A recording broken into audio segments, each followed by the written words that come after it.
Are you an entrepreneur or looking to become one? Looking to stay motivated, find happiness and true success? You're in the right place. Welcome to Empower Humans. I am super excited to bring you this exclusive interview with Dr. John Gray and Dr. Warren Farrell, co-authors of The Boy Crisis. These two haven't been interviewed together anywhere else. So listen to the audio podcast at empowerhumans.com or anywhere else you get podcasts. The video version is also available on the Empower Humans YouTube channel. This book is fascinating. This book is powerful. Go out and buy the book. Listen to the audiobook, read the book, review the book on Amazon, and then read the book again. We cover a lot of ground in this interview. It's fascinating, and we've only scratched the surface, covering topics, everything from the effects of fatherlessness on our society to ADD, to parenting, to what they call the purpose void, and tons of other topics. But again, we only scratched the surface, so you still need the book. Dr. Gray and Dr. Farrell will also be available at the 1440 Multiversity in Santa Cruz, California area on October 26th and through 28th, 2018. If you're listening to this anytime after that, look for them at other events, look for other projects these two are involved with. You will not regret spending time with these individuals. And we cover some background of their careers and what led up to this book, The Boy Crisis, and some of their impressive credibility in this industry to be able to put this out there for us. So without further ado, enjoy our interview with Dr. Gray and Dr. Farrell. Dr. Farrell, tell me a little bit about your background. You're from back east, right? Back east, and I was my career in male-female issues started when I decided to do my doctoral dissertation on male-female issues, and the doctoral dissertation committee in my political science department said, this is just going to be a passing fad, the women's movement. And I said, no, it's going to be an evolutionary shift, that men and women for the first time in history will have freedom to be able to have less rigid roles because they're not so focused on survival. And so this is going to happen from this point in history on. And so they finally let me go ahead and do that, and that led to my doing my first book on the liberated man, and that led me to being involved with the board of directors of the National Organization for Women in New York City and speaking all around the world on women's issues. And I suppose I was sort of the world's leading male feminist, if you will, for many years. And then during the 70s, there were a lot of divorces, and people began to start, some of the feminists said, we don't want the fathers to be involved in our lives anymore. We want to be able to start new lives with the new stepfathers that will be better than our former, than the biological fathers, and we want to be able to move to other areas if we want to. And I said, well, I'm not sure. From the little bit of research that we have, it appears that children do a lot better with both mothers and fathers. And they sort of backed off a little bit from me and said, well, why don't you do some more research on that? And so a part of me was really wanting to get good information showing that children do much better with mothers than fathers, because that would have kept me in good graces with now. But I found just the opposite, that children do much better when they have about an equal amount of father involvement. And that led to my being open and receptive to what was happening with children after divorce. Yeah. And then as I went around the world and did, various book tours, I kept hearing from, especially teachers in Japan, Australia, etc. Kids in my class, boys, they're the ones that are really having the problems. And so that tuned me into boys' issues. And then when John and I met about 12 years ago, I was just beginning to do some of my research on whether boys really did have a major series of issues. And I saw this huge UN study that showed that boys in the 63 largest developed nations, in fact, were significantly behind girls in all subject areas, especially reading and writing, which are the biggest predictors of success. And then I started looking more carefully about why the 63 most developed nations, and I saw that in those nations, they had a high percentage of divorce and a high percentage of women having children without being married. And in those two groups, there was a huge gap between the children that did not have significant father involvement, who were doing terribly in about 70 different areas, and those that had a lot of father involvement. And that got me started on the Boy Crisis. Then I met John, and John has obviously an enormous background on male-female issues, and so our energy began to catalyze and talk with each other at that point. Okay.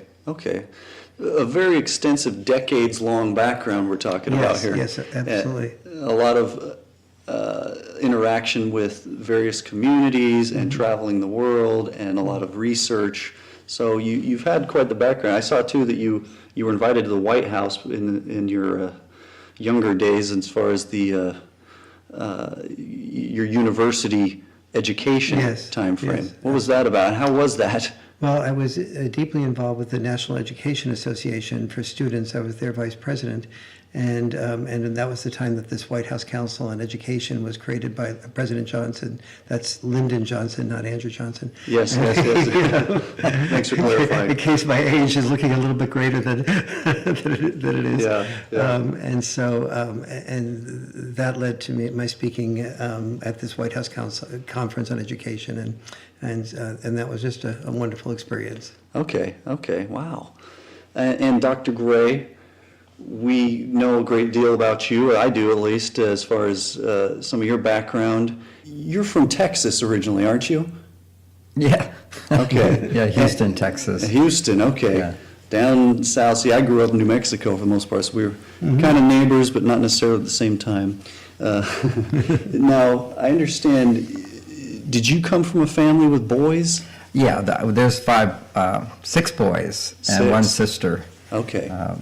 And so I have a lot of experience of being amongst boys, and then I was a monk for 9 years, primarily with men. And then I got involved in my 30s in intimacy and relationships and so forth. I developed the Men Are From Mars, Women Are From Venus ideas. Yes. People always ask, how'd you come up with that? Well, certainly as a marriage counselor, so I'm dealing with people's problems every day. But having 9 years as a celibate monk, you find yourself. You find a self-love and acceptance of who you are. And when you have a self-love and acceptance of who you are, it's easy to accept and embrace others. And so as a marriage counselor, I was able to help women accept and understand men, and help men to accept and understand women. To the extent that we don't really feel good about ourselves, for example, critical of ourselves, then we're going to be critical of others. But the truth is, if we accept that we're not perfect, we're doing our best, then it's easier to accept other people are doing their best even when they make mistakes. So from that place of a kind of unconditional love for both myself and others, it was a process of developing the major misinterpretations of men and women. So that goes on to developing the ideas of Men Are From Mars, Women Are From Venus. Then it moves into having children. I have 3 daughters and 4 grandchildren, 2 boys there. But mainly my experience in working with boys was teaching classes to teens and children. I wrote a book called Children Are From Heaven as well. And working with couples, I found that huge challenges in boys when there was divorce.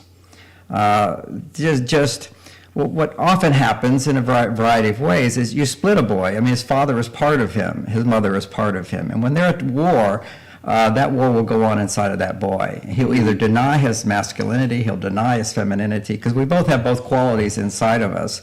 So that was always challenging. And, Warren is brilliant in his understanding of statistics and research, showing that truly it bears out that if boys do not have positive experience with their fathers, they will suffer more. They will have undue challenges in life.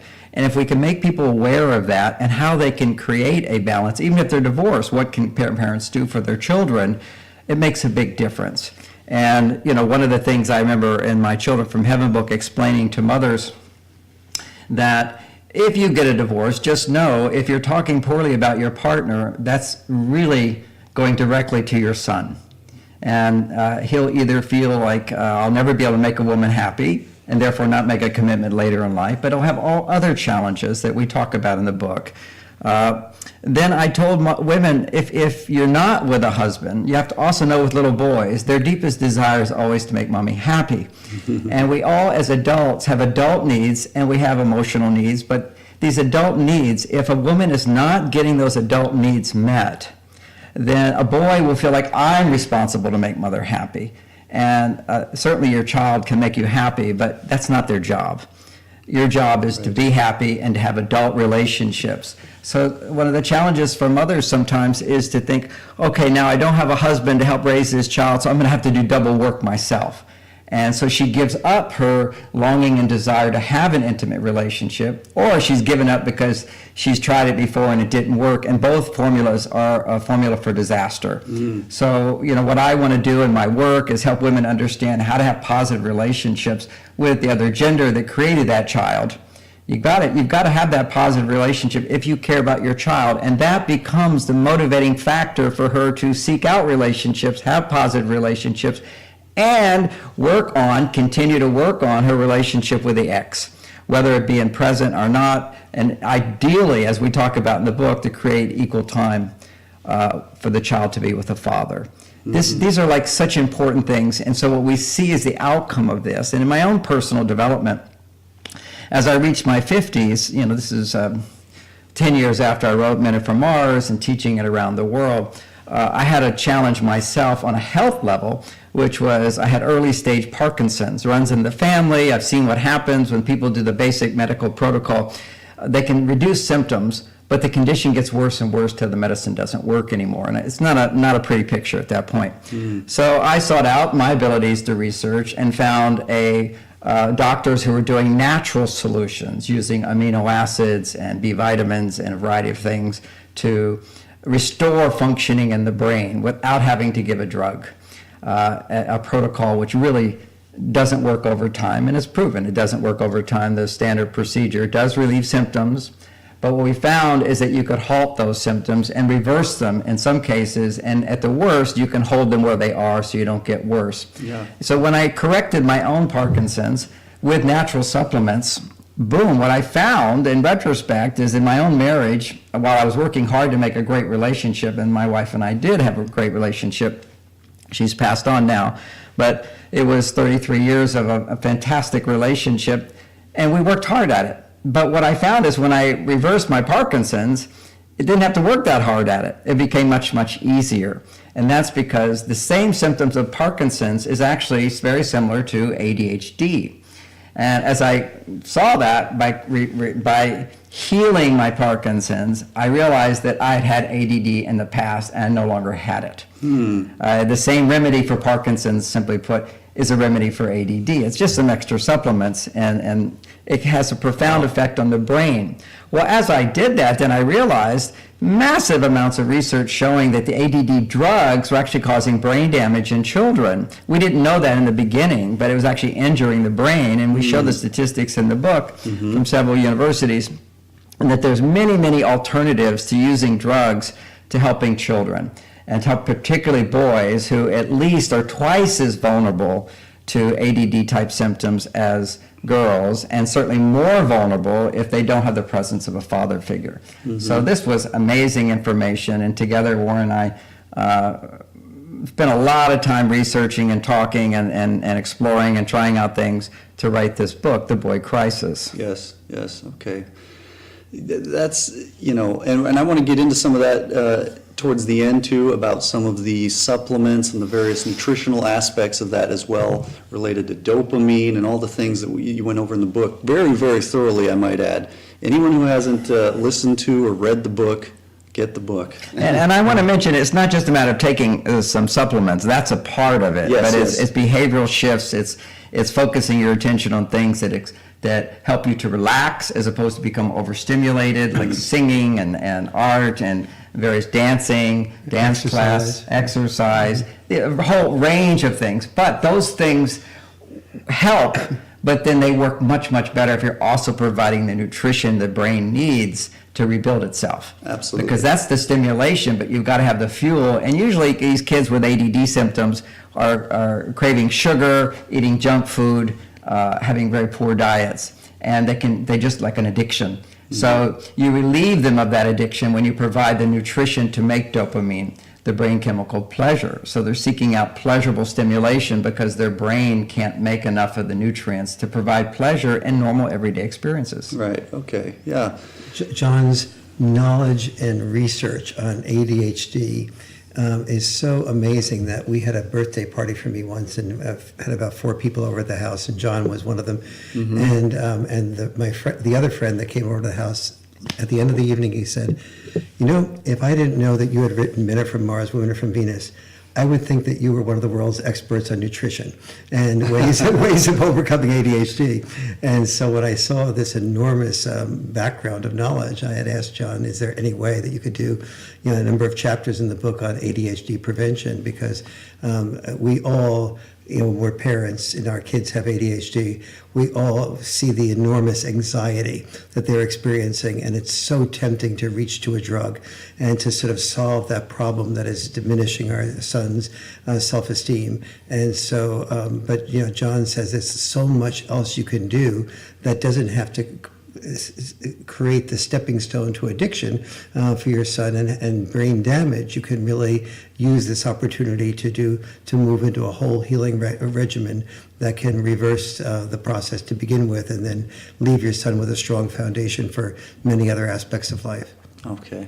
And just as one little addition to what Warren said, because the research does say that the ADHD drugs, the standard ones that are given, do cause brain damage after a couple of years. However, I like to reframe that as brain injury.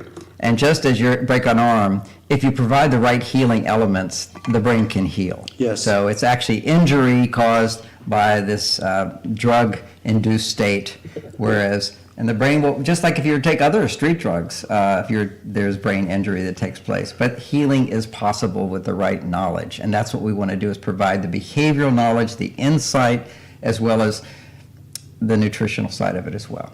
Okay, great. There's a lot to this, and that's one aspect of this whole boy crisis we're talking about. And as we talk about, the title of the book is a very captivating title to me. I, for one, as I've mentioned to both of you before we started, I have 2 boys myself. At the moment, they're 6 and 9, and so I worry, and I myself came from all boys, just like you came from almost all boys. Right, in Texas. Yes, yeah, absolutely. And so, tell me about the boy crisis as a general idea, and we'll get into some of the meat and potatoes of this book and the statistics and so forth. And who is this book for? Yes.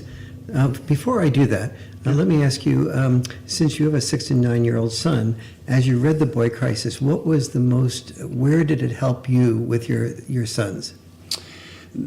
Great question. The entire book is divided up into some great parts where you talk about the purpose void, you talk about the importance of fathers and of course mothers and the balance that should exist. And no one ought to believe that this is all just about magnifying boys, but it's about a crisis that exists. And so something that I've come to realize is that in our society for ever, it's always been survival, and boys have been, we go hunt and we provide and we protect and we go to war. And in the recent generations, that hasn't been the case. And so there's a lot of education that I gleaned from this whole work that you guys put out for us. But the statistics, too, of fatherlessness and things in the neighborhoods that go on throughout our society, both in America and throughout the world, it got me thinking more on the single individual home and family situation, whether there's a divorce or not, what goes on at that level. And I talked to, this morning we did another interview, in fact, with the CEO of NoBully.org. We talked a lot about and you talk at length in the book about things that exist with bullies as well. So it's just about being cognizant and aware and in communication, connecting with our boys and making sure. This is what I've learned. To answer your question, you're interviewing me now. Well, I want to just say something that came to mind while you're talking. Go ahead. Is there's, as a father raising your children, wanting to make sure they have the best experience of life, it's often fathers don't recognize their importance and their role in being there for the child. They just, in particular, our society doesn't recognize it. And how are you supposed to know as a man? And how's your wife supposed to know? Because there's an instinctive parenting style that we talk about in the book, which is different for men and different for women. those differences exist, and it's the harmonizing of those two things that actually creates the harmony inside of the child. But he has to have both the messages of the father and both the messages of the mother. And when you actually get into the brain function, you see that it's the father's presence that stimulates normal dopamine function, and it's the mother's presence, the nurturing, the soothing, the cuddling, the connection, that stimulates the serotonin function. So you've got these two functions in the brain, literally, that get stimulated when you're with mom or when you're with dad. Rough and tumble play stimulates dopamine. So when you don't get this presence of a father that you're aspiring to have him be proud of you, I think as men, we all know that as we experience greater success, we want our parents to be proud of us, particularly our fathers to be proud. Yeah. That is a big dopamine stimulator. That's a motivator to get that recognition, that appreciation, that admiration. We want that. We want it from our fathers, and we don't get it from our father. We want it from our mothers too, but the father part of it is very, very important. Those are dopamine stimulators. And then suddenly you see this rise of ADHD type symptoms in boys, which is ADD is a drug. The drug they give is a dopamine stimulator. It's literally like trying to fill in the parent void, the purpose void that Warren talks so bravely about and clearly about. Yeah, okay, yes. So our role as men and raising our sons really needs to be redefined, which is what we've done in this book. And part of what I ask dads to do is I basically say, dads, don't blame this on moms. If single moms, children do not do nearly as well when they are raised by single moms. But one of the reasons is that dads don't read, whether it's the boy crisis or we don't grow up reading parenting books and and books, magazines on parenting and look at those articles. And so we don't explain to moms what we do that's of value, nor do we even know. So I'll give an example of that. When one of the biggest differentiators, and there's 10 differences that we talk about in the boy crisis between dad-style parenting and mom-style parenting. One of those differences is roughhousing. So a mom sees a dad roughhousing, and the first thing she's saying to herself is, God, I just have one more child to monitor. She's looking over and saying to herself, if this keeps up, I know what's going to happen. Sooner or later, they're going to have, somebody's going to cry, somebody's going to hurt somebody else. But I see they're having a lot of fun. I don't want to be controlling, so I'll back off and sort of let this happen. But sure enough, sooner or later, they do have a collision or that somebody cries or, whatever. And mom says to herself, now I'm really feeling badly that I wasn't more proactive and I didn't save this from happening. And then she's astonished that dad goes back to the roughhousing that created this crying to begin with, and saying yes, he is a child. After all, he has no idea what he's doing because dads don't explain what's happening. And what's happening is, first of all, I'll just give you the outcomes. We know that when dads roughhouse with children a lot, that they create a much deeper bond with the children. That bond with the children allows them to establish boundaries that they can enforce without the children feeling rebellious or resentful. Third, the children that roughhouse with dad are far more likely to be empathetic. Now, nobody ever connects empathy with roughhousing, but what happens, and they're also more likely to help the children be able to distinguish between being assertive versus being aggressive, which every parent wants for their children. So the connection between roughhousing and this goes like this. Dad, say they're wrestling, and there's 3 children, say John, Jane, and Jimmy. And so Dad will tend to throw John, Jane, and Jimmy onto the couch. And the game is to get John, Jane, and Jimmy to pin Daddy down before Daddy pins the 3 of them down together. And so in the excitement of doing that, John pushes Jimmy aside, and somebody hurts Jane. And eventually Dad says, okay, you can't do this, and you can't hurt and elbow that way in order to pin me down. You've got to be considerate of each other's feelings. And normally speaking, every parent would say you've got to be considerate of each other's feelings. But this time they get that lecture, and they said, well, roughhouse, but if you continue doing what you're doing, that'll be the end of the roughhousing. And now the children are experiencing emotional intelligence under fire. Can they hold on to the ability to handle somebody else's needs, but aside from their own, when they're excited to win in this game? And almost invariably, they can't. And so dad says something like, okay, I promise that if you did that, there'd be no more roughhousing. And because he's built that bond, he can establish that boundary enforcement without resentment. And then the children realize the next time that he gives that warning, that they're going to lose the roughhousing completely if they don't think of their sister or brother's feelings, which begins the process of learning how to empathize, not because empathy is what they would learn if they got a lecture, because when mom lectures to them the same thing as dad does, but doesn't enforce the boundary of losing the roughhousing, the kids just, the incentive to think of somebody else's feelings is not great enough. So mom has to keep repeating herself.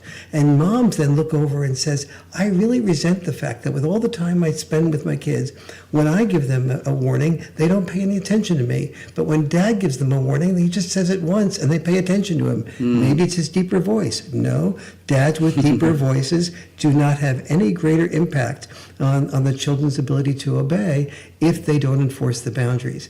And so what dad doesn't explain all this, nor does he explain that this boundary enforcement is the beginning of helping the children have postponed gratification. It also helps the children have less ADHD. So children raised predominantly by dads are only 15% likely to have ADHD. Children raised predominantly by moms, 30% likely to have ADHD. Wow. Because dads, via the boundary enforcement, are forcing the children to get their rewards by focusing on doing what they need to do, think of their sisters and brothers' feelings, rather than focusing on what they want, which is me being the kingpin in the wrestling match. And so moms don't know that behind this roughhousing that seems so irresponsible and kid-like is an enormous set of unconscious intelligence. And dad goes back to doing the roughhousing with the kids because but he's given them a warning. Now he's asking the children to put that warning into practice. If he didn't return to the roughhousing, it would just be a lecture in absence of practice. And so the return to the roughhousing may be out of instinct and fun, but it has an underlying purpose that I've never heard any dad explain to any mom.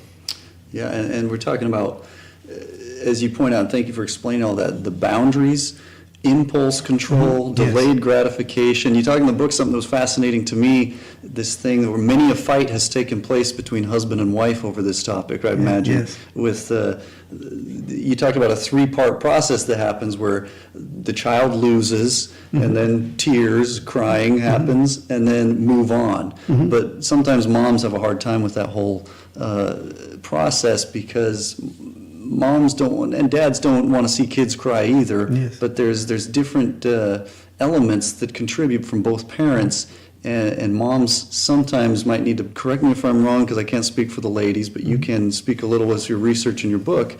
Might need to step back a little and just let it unfold naturally. Absolutely, and know what the value of it unfolding naturally is, and that there's, that dad is just not an irresponsible parent because he returns to that roughhousing after there's a problem, that there's actually, whether the dad is doing it consciously or unconsciously, there is a positive purpose that is coming out of this for the children, the exact same purpose that the mother wants.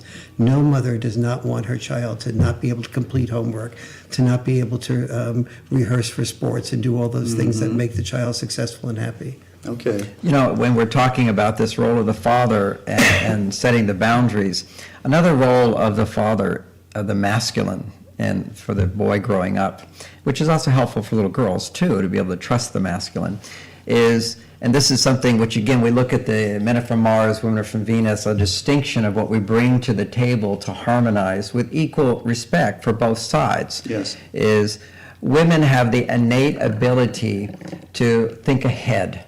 They're anticipating what's going to happen in terms of protection.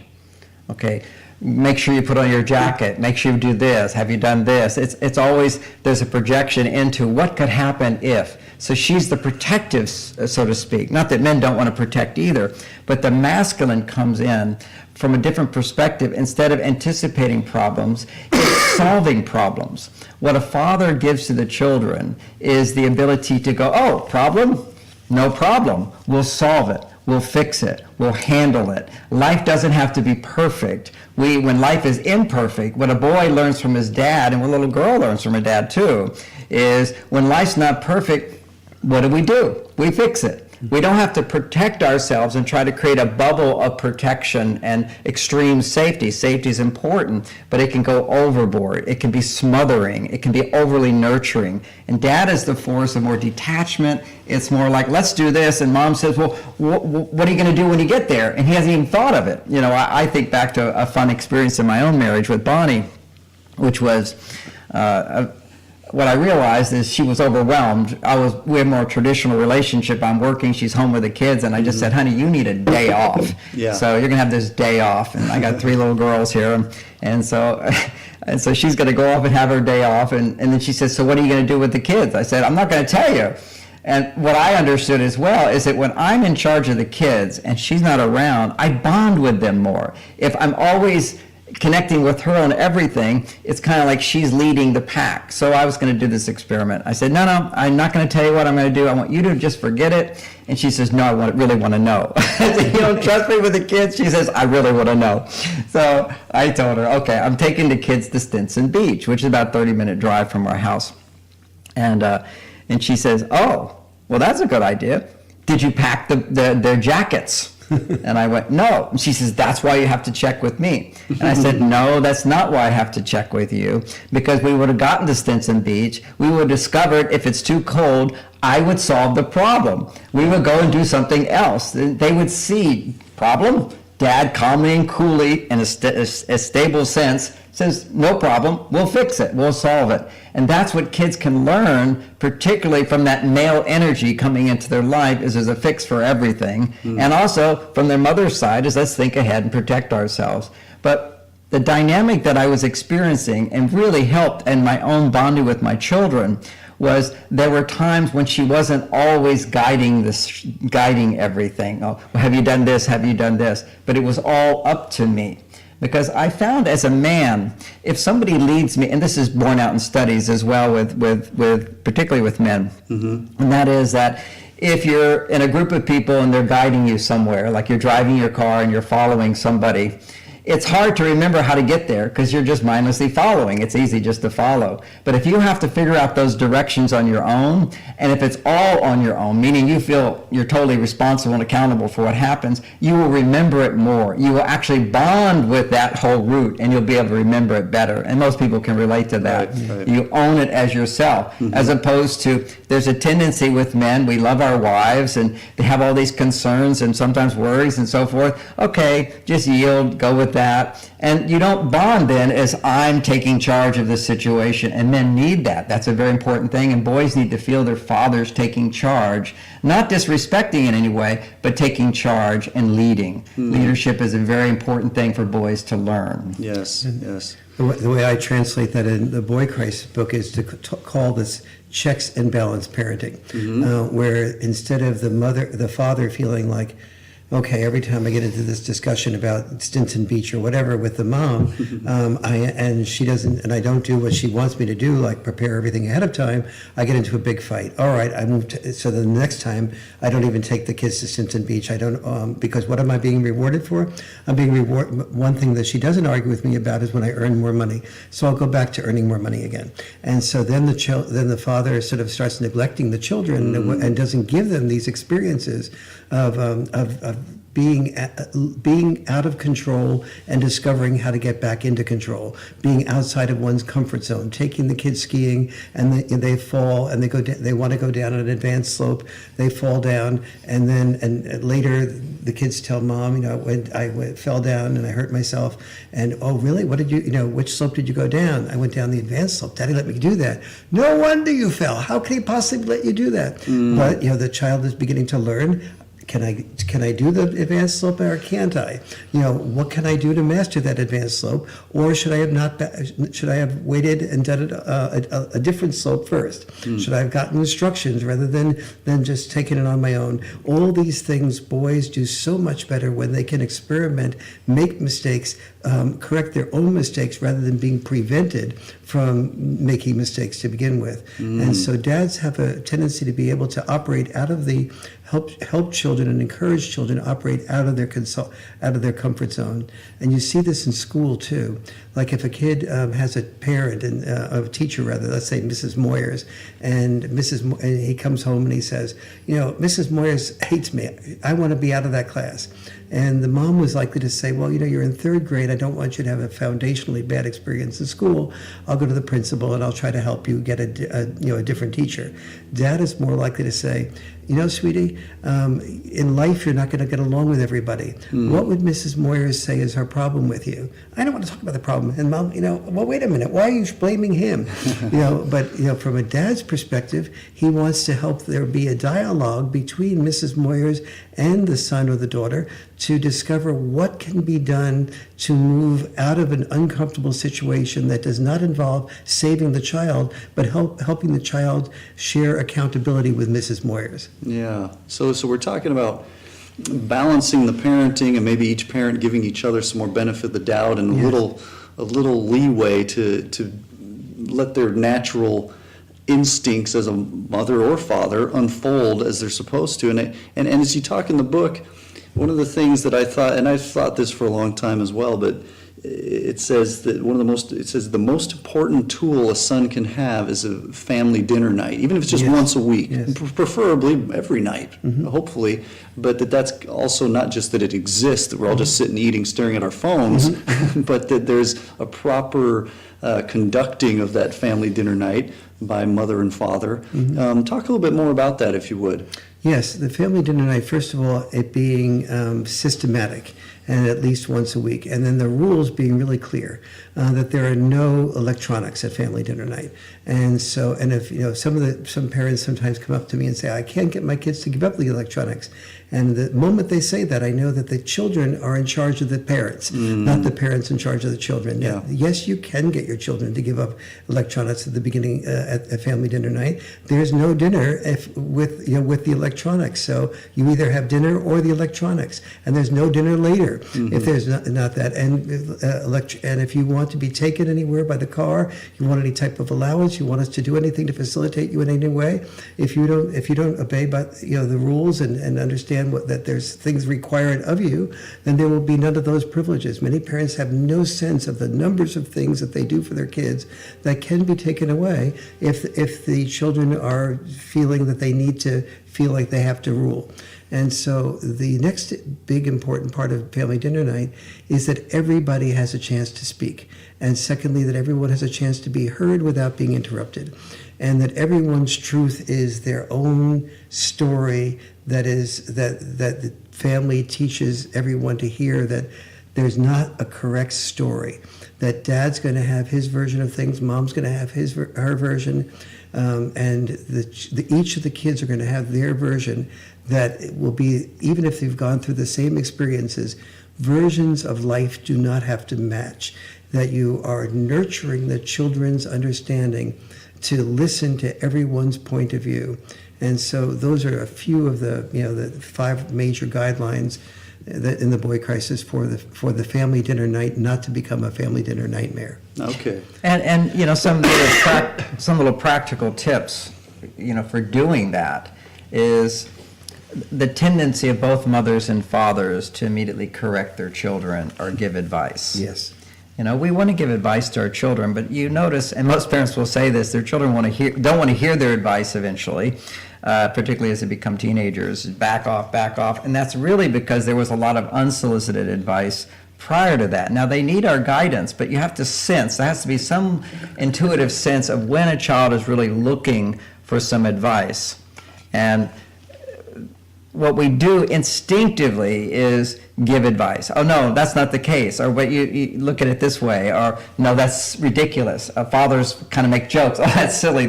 It's a put down. And children just stop opening up. So there's things you can say instead, say less, and instead say things like, well, that's interesting. Tell me more about that. Or help me understand that better. Or what else, or tell me more.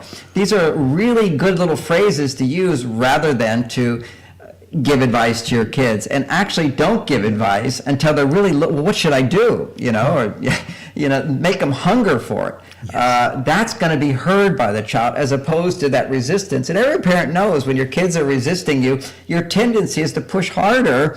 Look at them, look at me. It's only because you've been giving too much information when they weren't open to receiving it. So these are children need to be seen and heard. This is the new generation. Maybe in previous generations, it's a totally different story. But kids today, there's a greater consciousness. My children are much more brilliant than me, and they need more self-authenticity. We're living in an authentic world, and it means see me, hear me, touch me, feel me, validate me. You don't have to agree with everything a child says, of course not, but you want to hear it and look at it and let them feel a part of the family. And then one child makes fun of the others, you say, no, you don't do that.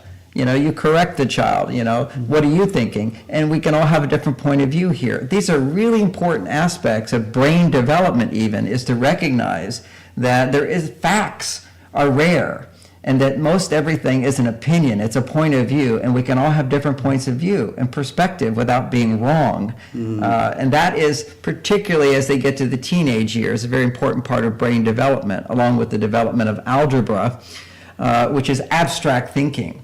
People who don't have that abstract thinking, they tend to be my way or the highway. There's only one truth, and I'm making it up, and it's right. This rigidity to right and wrong, as opposed to an embracing of differences, which is what we're trying to create. We can integrate different perspectives. Ultimately, mother and father demonstrate that by integrating their perspectives and validating each other. Just the greatest gift, I just tell parents over and over, the greatest gift you can give to your sons and daughters is to not speak poorly of your partner. If you're divorced, to not speak poorly of your partner. There's this tendency to, get your kids off to the side and vent to them about the spouse. That's not a good thing. You can't put that on children. They're not capable of that. You need to talk to a friend or a therapist or somebody else, as opposed to putting down your partner. And the journey that we have to go through as men and women to let go of our judgments and our criticisms of our partner, that's our inner work, to find that acceptance and appreciation of their efforts, knowing that everybody's imperfect, but it's okay, we're moving forward, we love each other, we're a family. These are the important values that we're just not being taught today. And it's so important to keep mom and dad together, but the gift is, and the motivation sometimes is, look what I'm doing to my child, or look what I can do for them by finding forgiveness and love. Because that's the key, is to find the love. Yeah, and that reminds me too a little bit of Stephen Covey's 7 Habits. One of them is seek first to understand, then to be understood. And he teaches a lot in there about hearing somebody, especially in a parent-child relationship, hearing them. And my dad did a good job. Hi, Dad, thank you for doing that. When you said something to him, and none of us are perfect, including my dad, sorry, Dad, at the same time, but kind of repeating it back. And so what you're saying is you want to go to this concert and be up till 4 in the morning, and even if you don't agree at all, repeating it back so that they know you heard me and you respect that I had something to say, that I have a request, that whatever the case might be at the family dinner night or one-on-one. That's what I'm hearing from a lot of this and a lot of the other. You had a lot of good stuff, and you want to add something. And I just want to add that even if you don't do the mirroring and the repeating it back, just that you remember the concept. If you want your children to listen to you, you've got to listen to them more. Yes. Yeah. It's as simple as that. And listening more doesn't have to be reflecting back. That's a nice thing to do. It can become a bit mechanical. Kids can see through it and say, you're just repeating back. Sometimes they don't. But you want to take the time to truly understand. Help me understand that better. Okay, I see. That's a good idea. Well, that makes sense to me. Or you elaborate. Elaborate. And also sometimes tell a little story about, I can relate to that. One time this happened to me. Yeah. My kids were always saying to me, Dad, well, how do you relate to that? Because they felt I was right there with them. And I always had a way of relating and sharing and being a bit transparent in terms of how I've gone through similar things.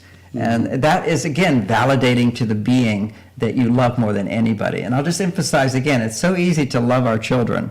That's their part of us, easier than to love our spouse. But use your love for your children to motivate you to love your spouse, because that is what's going to help your child the most. Okay. Not just loving your child. You love your child by loving that partner that created that child with you. And so if you're having a divorce, you can still practice creating an unconditional love for that person, not bad-mouthing them, creating a positive space to interact if the differences were just too great. Yeah. And what did you want to Yeah, I so agree with John. Those are brilliant comments. One of the things I think we can really do at family dinner night is to take any type of statement that a kid makes and say, if one of your friends was saying this, what would be your feedback to your friend? And then you facilitate the advice, the internal advice that your son or your daughter has inside of them that they can give, and they become, in a sense, the adult. They become the advisor. They become the mentor. One of the things I found in doing the research for the boy crisis was that children need mentors. They grow a great deal from mentors, but they grow even more from being a mentor. And so when you even ask them to imagine at family dinner night, suppose you had a younger person who was asking the same thing about this problem that you're presenting, how would you advise them? How would you guide them? And suddenly you're bringing out of them not the child, but the adult in them. And you're helping and facilitating them become their own adult, and bring that side of them out. And that is extreme, and that shows an enormous respect for the child. So when you give advice, you're basically saying, I am smarter than you are, either from life experience or from intelligence. And often we are. But it's more facilitative for the child to feel like she or he is being respected so much that the advice is being asked of him or her. Yeah. The second thing I want to say that John was commenting on that's so important is this talking negatively about one's spouse. The time that this is most damaging, it's damaging at all times, like John was saying. It is most damaging, though, after divorce. And it's most damaging for boys. So when boys and girls are products of divorce, they both do significantly worse if there's minimal or no father involvement. However, boys do considerably worse proportionally than girls do. The telomeres of boys shrink. That is, the telomeres are what is in every cell, and your telomeres hold genes that will either reproduce or not reproduce to be able to prevent you from having cancer and other problems.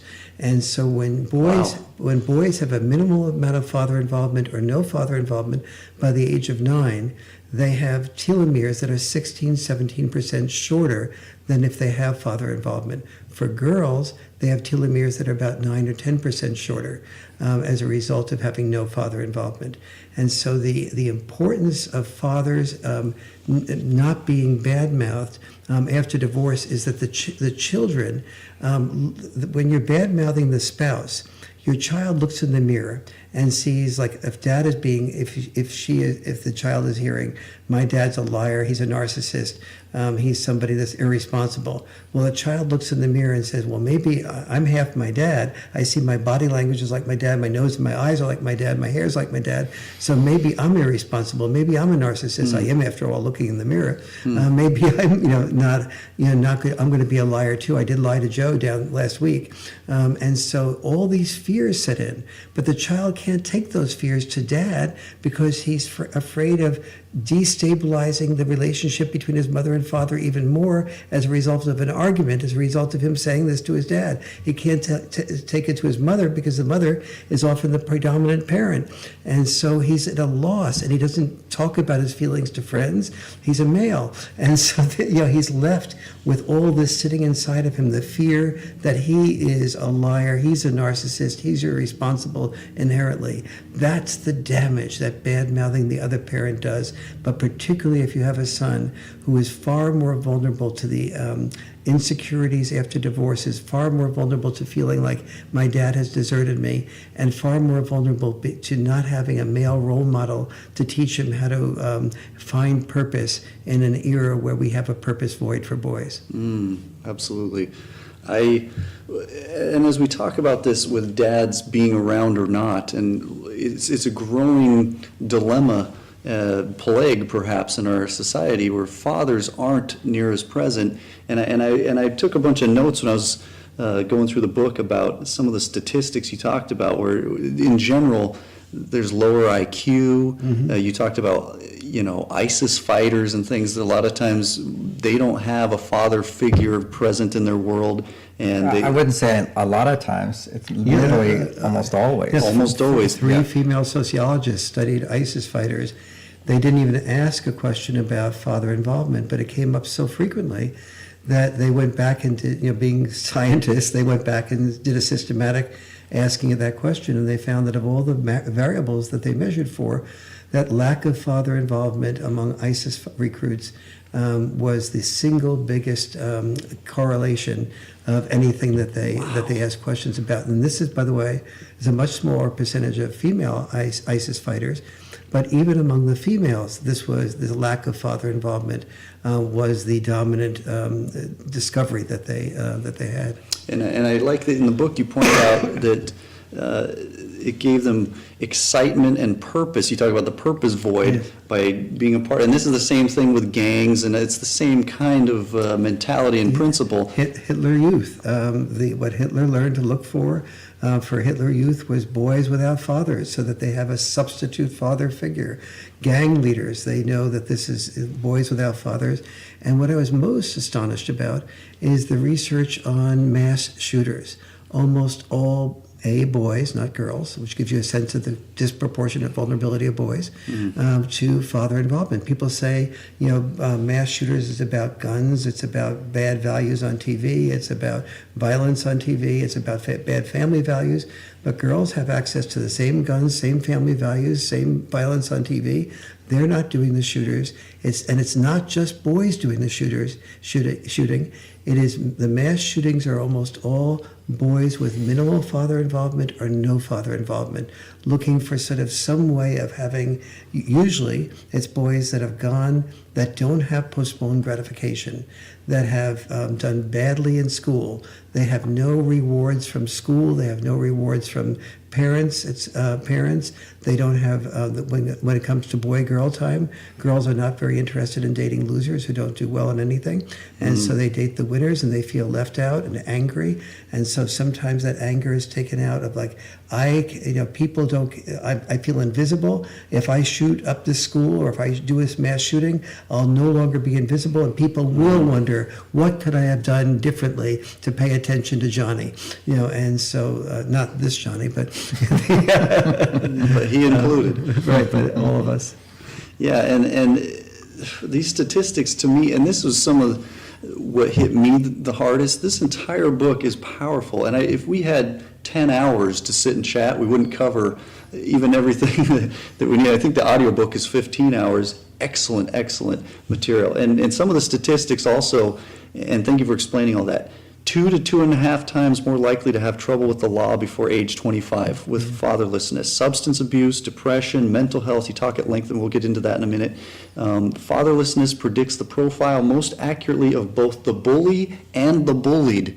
And absence of father is the single greatest contributing factor to child and adolescent suicide. Yes. Which to me was also mind-boggling, that's the single greatest common thread, I guess we could say. Statistically. I mean, this is reality. These children have greater challenges. And I'll spend a second on suicide for a moment. Please.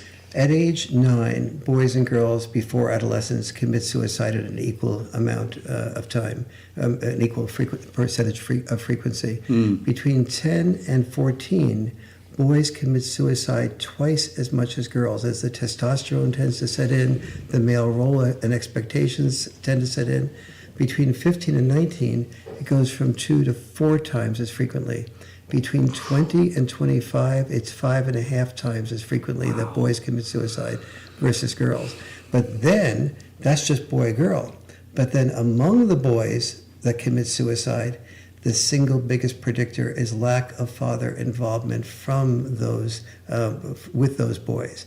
And so so for all the reasons we talked about before that John and I have been talking about, fathers, boys without dads, they don't have a role model, and their old senses of purpose, be a warrior, be willing to be disposable in war, be a sole breadwinner, which is no longer an automatic definition of masculinity, because women have relieved us of some of that burden by sharing the breadwinner role. But that's the good news, and the good news is also that we don't need so many boys in war. But the bad news is that the old senses of purpose are creating a purpose void, and so boys with both a purpose void and a dad void are purposeless and drift, and without a sense of purpose and no postponed gratification to accomplish any dream that they do have, they're lost and they're rudderless. And this is what I say more than any other combination of things. When we did the research for the boy crisis, this is what we found is leading so many boys into crisis mode and withdrawing into video game addiction or porn addiction. And instead of being able to deal with the subtleties of real life girls, we fill up our dopamine with the stimulation for more risky behavior with girls in porn, which only then makes us, when we have a real life experience with girls, the girls are feeling like we want something from them that they're not willing to give, that we've just seen in a pornography movie. They feel treated like objects. They withdraw from them, which only makes our sons convinced that they cannot deal with real life women, and sends them back to porn. And so vicious cycles all around. And you know, a simple idea here is, well, when it comes to marriage, what are the incentives for couples to stay together versus to separate? And right now we live in a political system that actually gives people an incentive, gives mothers particularly an incentive to be single, because then you get alimony and so forth. You get more alimony if you're not sharing time with your spouse. We should be giving incentive. I'm not against that incentive. I'm saying we should have a greater incentive for couples who stay together. That should be part of it. If we're going to give incentives for single parents, whether it be the man or the woman, we should give a greater incentive if you stay together. Because one might say, oh, well, do you really need that support? You need the incentive. That's what we're looking at. And to have a greater incentive of financial support, which runs a lot of our motivations, to be single and to be the primary caretaker of your children, and the other partner have to be responsible to send money your way, that can breed resentment in the other person, and it can also create a motivation to focus on why I must have the child. So incentives are very important. So that's just another thing to keep in consideration in our society today, which is breaking down due to the breakdown between men and women. Divorce is tearing us apart. And what we've done here is showing not just us as adults, it's showing how it's affecting the family unit. And I don't judge people who get divorced, because relationships today are hard. They're very, very difficult today, primarily because we don't have the skills to fulfill this purpose void. For a man, what am I doing for the wife? For the wife, why do I need a man? There's suddenly like a whole new knowledge has to occur, which is for men to realize that, yes, we're no longer the warrior, we're no longer the bread earner that she primarily depends on. Well, what's our job? There's a whole new relationship skill, which is the job for personal fulfillment through good communication, through romance, through intimacy, through sex. These should be fulfilling for both men and women. And suddenly a man has a new role in the marriage, which is a provider of an emotional safety, a provider of good communication, a provider of caring, that actually women need a whole lot, because the more they're in the workplace, the more they need some support to come back to feeling loving and to feeling sensitive and vulnerable and safe. So we have a whole new set of new relationship skills that are required, so that a boy grows up and sees that, oh, I can be like my dad and make a woman happy. What picture do we have of that for these boys who don't even see their dads? Thank goodness. No, and I think too, there's so much to be said for that. That is such a powerful set of statements about families and this breakdown, this degradation, if you will, perhaps, of the family unit, of marriage as an institution. And we're not commenting on gay marriage, any of those things. We're commenting on parental involvement. We're commenting on connection, love, and just direct involvement. And one other thing, one other statistic before I forget to cover this is, and this was one thing that really hit me hard too, with every 1% increase of fatherlessness in neighborhoods, there's a 3% increase in violent crime. Yes. So we're talking about fatherlessness and how that contributes. And you talk at length in the book about the dad brain. Yes. And one of the things that I remember, and you can elaborate here too, is before you become a dad, there's the testosterone, the whole things that lead us to find a mate instinctually and so forth. And then afterwards, we talk about these neurotransmitters. The dopamine, the testosterone, the serotonin, oxytocin. Oxytocin, all those things. All those things, yes. And these are all, and then it adjusts with the dad brain when they start holding hands, walking with a child, loving a child. You want to elaborate on any of that or the other things we're touching on? I'll share three things here. One is on the crime issue, second is on dad brain, and third is on the incentives that John was bringing up and how important these things are. Okay. So first, crime is pretty simple. We often say that there's a lot of women's centers in this country, and that's really wonderful. And there are also, though, a lot of men's centers, and they're called prisons.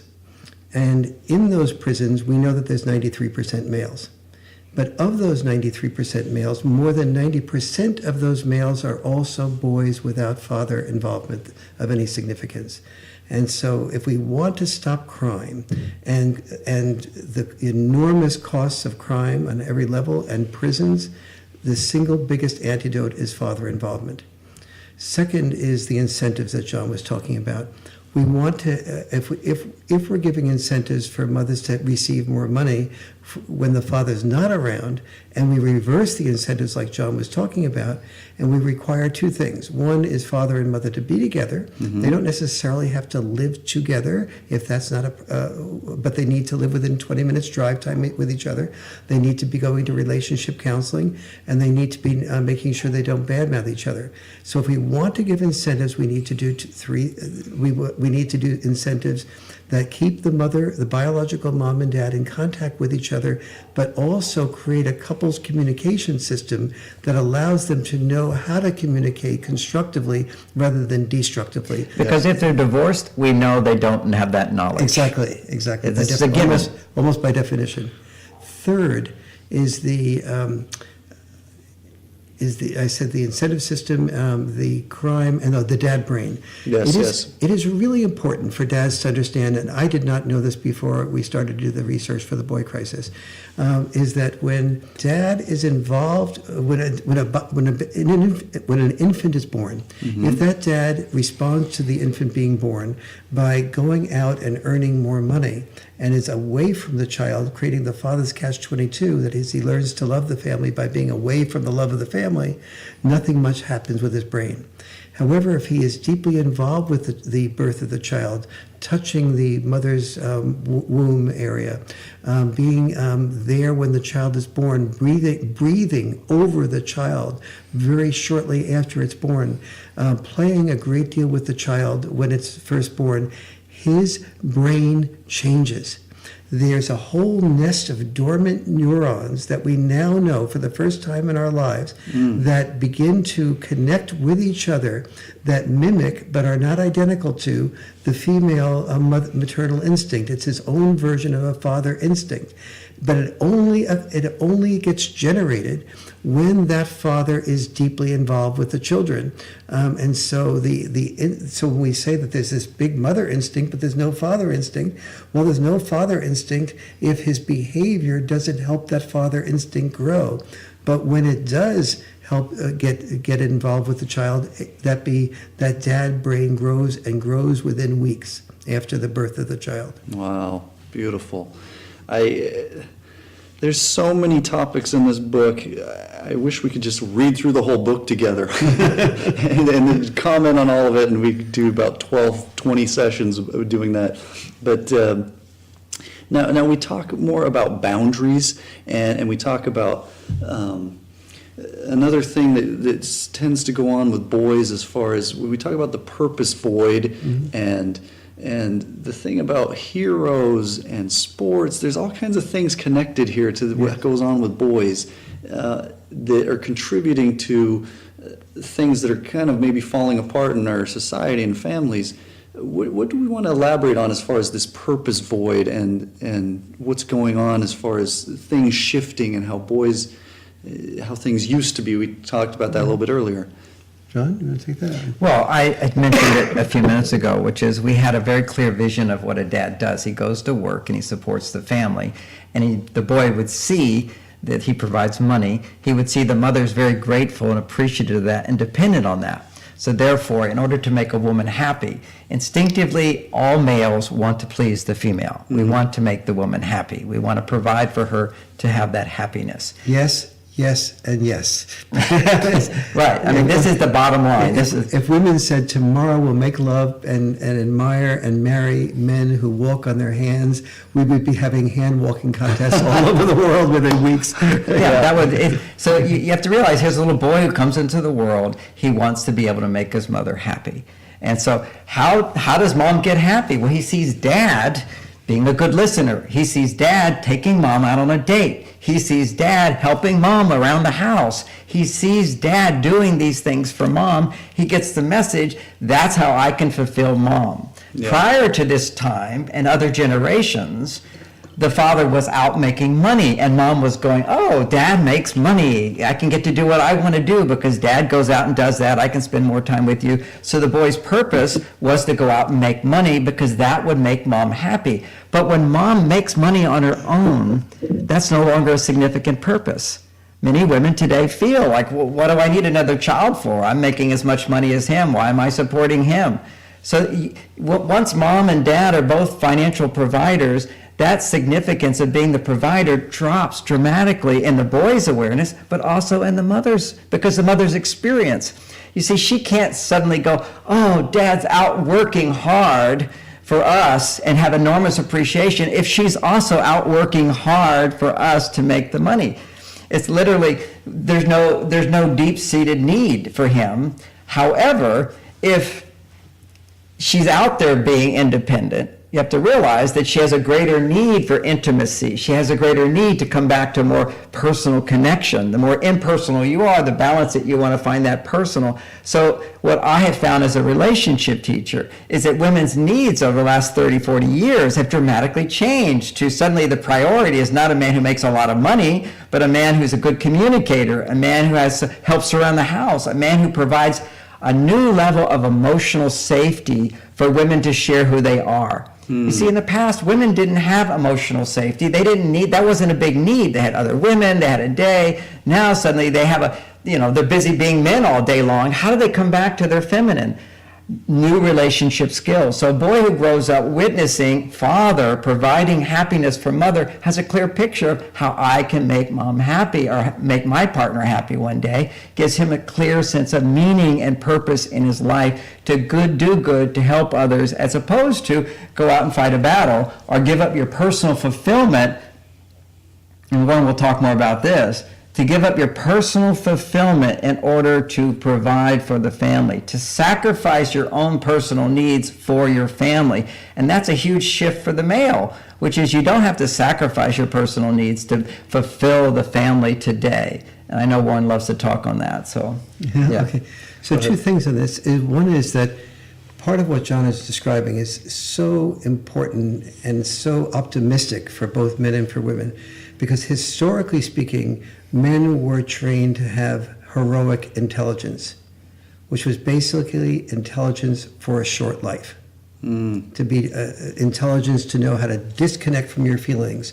So when you were required to go to war, you didn't say, oh, might hurt me. I'm okay about being disposable. I'll serve my country. I'll die to serve my country. It was functional to train men to have heroic intelligence, which was to disconnect from everything that was emotionally connected to their feelings, to their heart, to their desire to be fulfilled. Mm-hmm. Fulfillment was for wussies. It wasn't for a man who was being trained to die. And once he got married, if he had children, he learned that his job was not to be a teacher because that didn't make enough money. If he could make more money being a superintendent of schools or administrator, even if that wasn't his passion and he hated administration, he now had a new obligation, which was to raise money in order to raise children. If he was a local sales rep who enjoyed selling locally, he learned that he had to take that position as a national sales rep because he would make enough money to support his children. If he had no skills, he had to become an Uber driver and drive 70 hours a week. And you'll see that even today, 90% of Uber drivers are still males. And not because he wanted to have male power and male privilege by earning more money, but that he understood intuitively that it was not male privilege to earn more money or male power to earn more money. It was male obligation to earn more money, male responsibility to earn more money. It was being a dad so that if he drove that Uber, his children would be able to go to college and have opportunities that would allow them not to drive that Uber. And so he would then free them to have more options than he.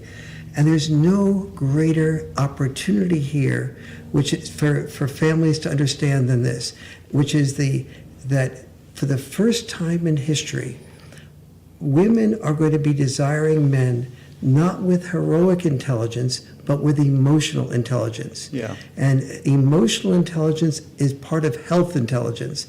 And health intelligence is training for a long life. And for the first time, men can ask different questions, which is to say, instead of being that administrator, maybe I will be a teacher who will earn less money, and look for a woman who earns enough money to be able to provide with my teaching enough to take care of the children. And maybe we won't be the richest people around, but we find now, the research shows us that depending on where in the United States you live, when your family is earning between $50,000 and $75,000 a year, that what benefits the family after that is not money, but time with the children. And particularly with dad's time trumps dad's dime. So we really have an opportunity here to understand that the importance of men developing an emotional intelligence that values their time with the family, not their dime for the family. Yeah, and you talk about different elements of this purpose void, and I appreciate you explaining that beautifully.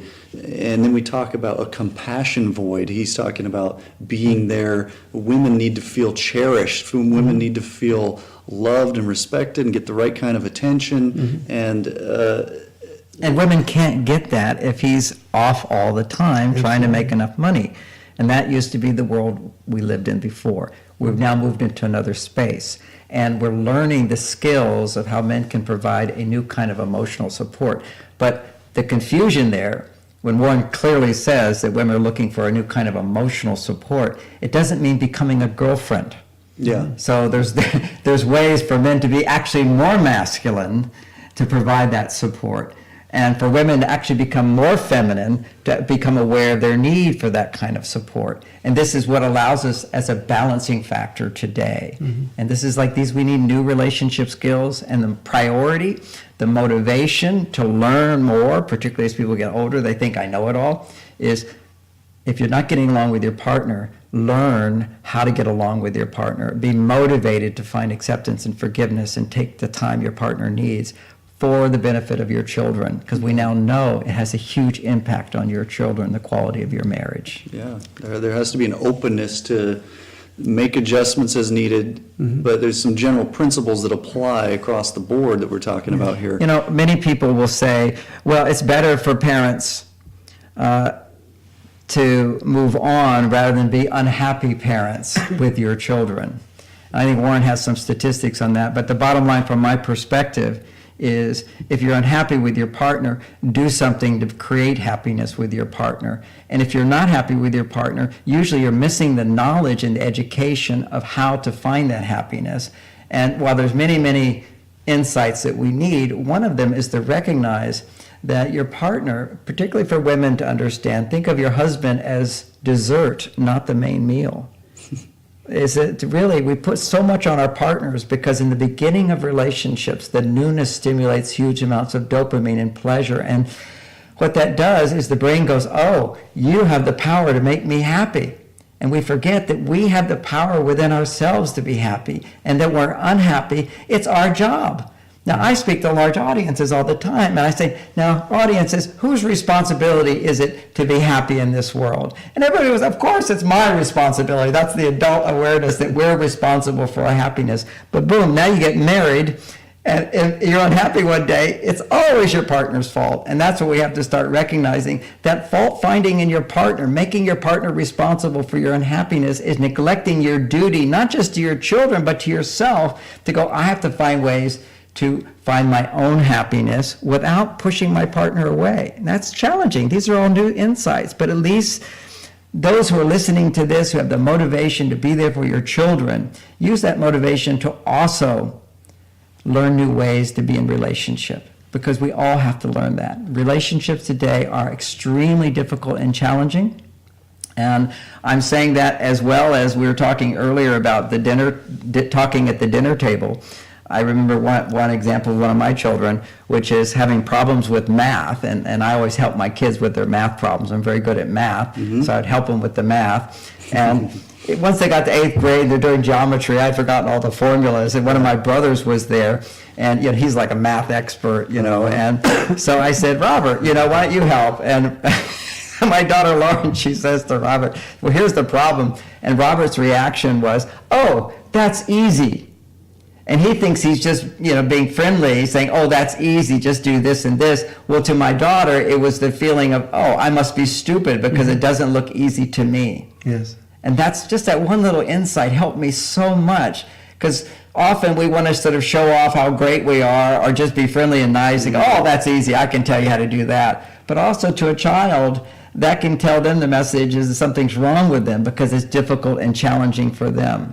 And we can expand that awareness that whenever a child is faced with a challenge, a quick solution diminishes their intelligence. Exactly. As opposed to, wow, that's challenging. Tell me more. Like, that's a difficult thing. That must be hard. Just to give it the room to acknowledge that this is a difficult thing. And life is difficult these days. Absolutely. What John is saying is especially true for highly competent men who are, one of the challenges I have, I teach couples communication workshops around the country, and oftentimes one of the biggest challenges in those workshops are men who are CEOs or presidents of an organization or wonderful entrepreneurs make their wives extremely happy in terms of success. But when it comes to a problem that she brings up, when she's talking about the problem, his mind is going, how can I solve this problem quickly for her? And the more quickly he solves it, the more she feels not nourished or nurtured by that, but rather that basically that he's been able to solve a problem in 2 minutes that I haven't been able to solve in my lifetime. Does that, what type of comment does that make about me? And so it really it hurts the relationship more than helps the relationship. But what we do need, that both John and I have been really talking about for a long time here, is that if we're going to focus on solutions, one of the biggest solutions we can have is a solution of having in our first and second and third grades communication skill training, so that bully learns what the person he might be tempted to bully is feeling. Mm-hmm. The more you know what a person is feeling, how they are, who they are, what their past is, what their concerns are, the less likely you are to bully them. Bullying and the more you are seen, you have the higher your self-concept becomes, the less you have a need to bully. You mentioned before that we talk about in the boy crisis how the bully and the bullied both have similar personalities. They both have enormous low self-esteem, and so they are oftentimes in similar ways feeding on each other. And so we start in school at an early age, teaching boys and girls how to communicate with each other. But when we're doing that, there can be an unintended consequence. If we teach our sons and daughters in first, second, and third grade how to communicate with each other, and then they go home and their parents can't communicate well, they develop a contempt for their parents' inability to communicate. So we have to train the kids and their parents at the same time, so that there's no parent-child gap that creates a lack of respect that will tear the family apart in a different type of way. And second, another area I really want to talk to is that the importance here for single moms. We've been talking a great deal today about the importance of dads, but there are many women who, even if they learn to value what their dads bring and try to tell the dads to come back into the family, for some moms that's not going to be possible. And if it isn't possible, I want to sort of hold up some things that we know really do help children. One is getting your kids involved with Cub Scouts. Most all of us as parents care more about our children's character development than any other single thing.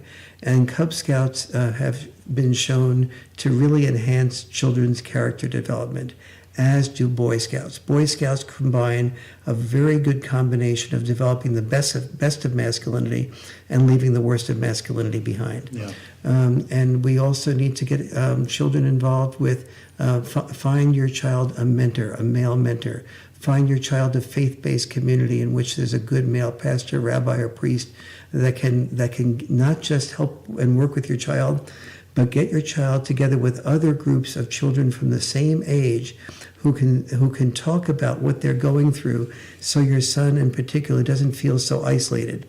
When a girl has problems, she usually will talk with other girls. When a boy has problems, he'll usually harbor the feelings to himself, disconnect, and that turns him into video games and other forms of addiction. Yeah. So these are just a few of the steps that I talk about, and we talk about in the Boy Crisis, that you can use to, if there is no option, get your grandfather involved in a half dozen other options for single moms that I want to make sure are out there as well.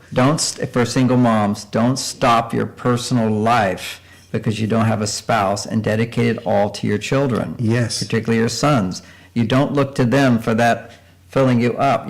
They need to see that you're an adult getting your needs met, your adult needs met, and also you give to your children, of course. But that's a gift you give to them, is not looking to them to be the major source of your happiness. And if we want our sons to respect women, the way to get them to respect women is to do exactly what John just said, is for you as a woman to be fulfilling your own needs and not becoming emotionally dependent upon solving their problems for them.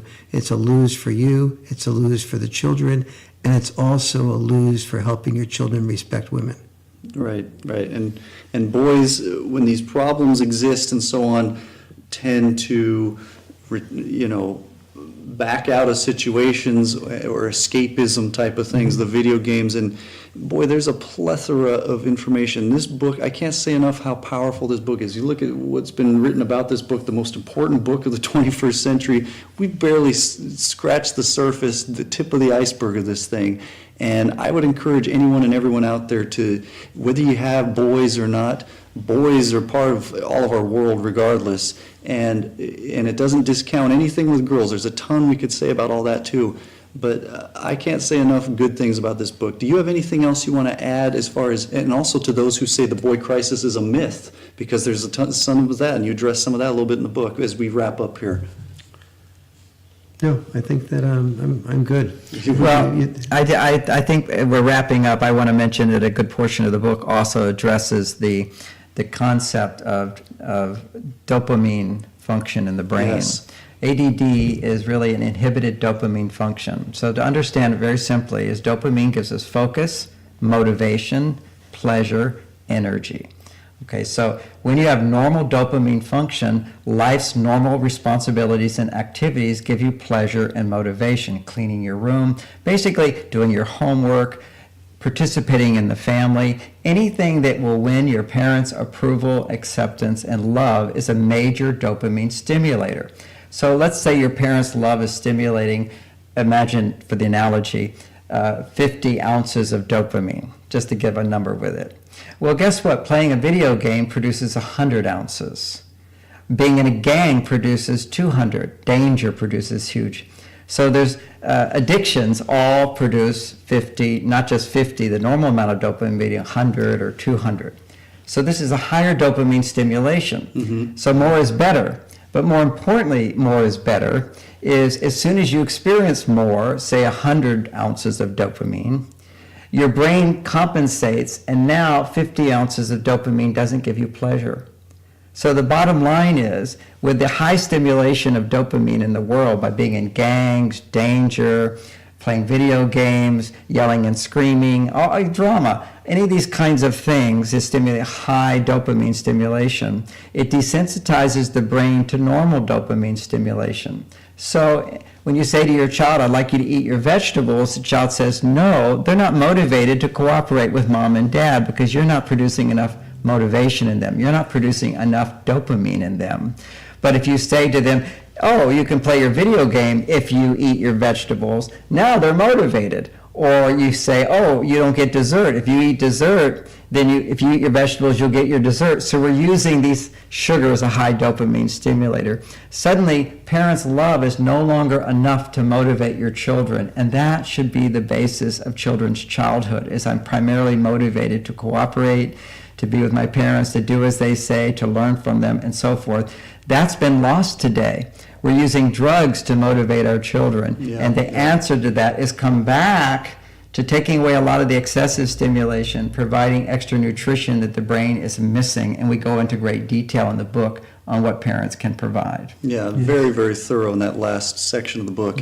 Love the interview. Love what you guys bring to the table. Any other events or anything, any projects, things that you want to talk about before we wrap up completely? Very important is the only time John and I will be doing a full weekend together on this issue that we have scheduled is at 1440 Multiversity, which is the October 26th through 28th, so it's a week from Friday. And so, and this is a really wonderful opportunity. We scheduled this late, therefore there will not be a huge number of people there. Therefore, you and your kids both invited. We'll have an enormous amount of time with John that would normally be very hard to access, and perhaps also with me. And so, but I'll be there and for the whole weekend, and so will John, and so will a wonderful facilitator called Ashanti Branch, and as well as the people Mark Schillinger, who runs the Young Men's Ultimate Weekend. And so I think you'll find an extraordinary opportunity coming up in just a week from Friday, or October 26th to 28th. Great, great. The Boy Crisis, wonderful book. Pick it up, read it, listen to it. Go to marsvenus.com, learn more about Dr. Gray, his extensive and impressive background, as well as Dr. Farrell, warrenfarrell.com, right? Yes. And thank you for your time. Thank you for all your insight, and you'll get a ton more by going through the book. Anyone listening to this, can't recommend it enough. So that's it. Have a great day. Thank you. Thanks so much for listening to Empower Humans. If you enjoyed the show, please rate and review this podcast. For more great content and to stay up to date, visit empowerhumans.com. We'll catch you next time.